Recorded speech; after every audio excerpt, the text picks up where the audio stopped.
प्यारी सात संगत जी, प्यार से कहना धनंकार जी। एक गाय और बाघ की कहानी। एक गाय घास चरने के लिए एक जंगल में चली गई।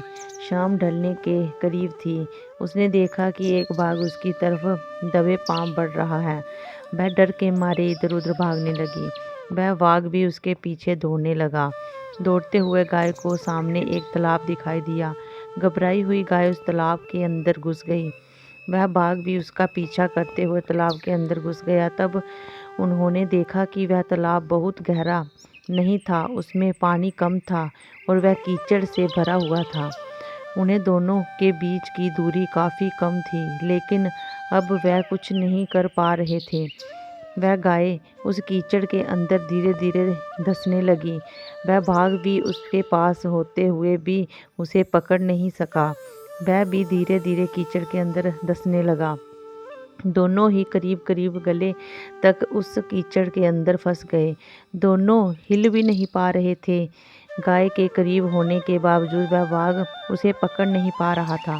थोड़ी देर बाद गाय ने उस बाघ से पूछा, क्या तुम्हारा कोई गुरु या मालिक है? बाघ ने गुस्से से कहा, मैं तो जंगल का राजा हूँ, मेरा कोई मालिक नहीं, मैं खुद ही जंगल का मालिक हूँ। गाय ने कहा, लेकिन तुम्हारी उस शक्ति का यहाँ पर क्या उपयोग है?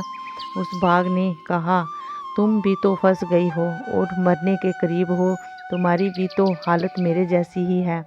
गाय ने मुस्कुराते हुए कहा, बिल्कुल नहीं, मेरा मालिक जब शाम को घर आएगा और मुझे वहाँ पर नहीं पाएगा तो वह ढूंढते हुए यहाँ ज़रूर आएगा और मुझे इस कीचड़ से निकाल कर अपने घर ले जाएगा। तुम्हें कौन ले जाएगा? थोड़ी ही देर में सच में ही एक आदमी वहाँ पर आया और गाय को कीचड़ से निकाल कर अपने घर ले गया। जाते जाते समय गाय और उसका मालिक दोनों एक दूसरे की तरफ देख रहे थे कि वह चाहते हुए भी उस बाघ की कीचड़ से निकाल नहीं सकते थे, क्योंकि उसकी जान के लिए अगर वो बचाते तो उनकी जान के लिए वो खतरा बन जाता। गाय का समर्पित हृदय का प्रतीक है, बाघ अहंकारी मन है और मालिक ईश्वर का प्रतीक है। कीचड़ ये संसार है और ये संघर्ष अस्तित्व की लड़ाई है। किसी पर निर्भर नहीं होना अच्छी बात है, लेकिन मैं ही सब कुछ हूँ, मुझे किसी के सहयोग की आवश्यकता नहीं है।